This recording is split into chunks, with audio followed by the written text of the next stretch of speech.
Alright, 2011 Mustang, removing the pads now. After I secured the caliper. So here's pad 1, okay. Carefully remove it, don't go crazy. There's no reason to rush this kind of stuff because you're all in now, you know. So why would you want to mess up now?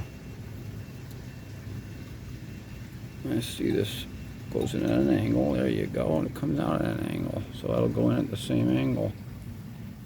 That pad wasn't all the way down. Same thing on this side. You really aren't. Okay. There's the second pad. Also wasn't so bad. But that's fine. New pads are going on.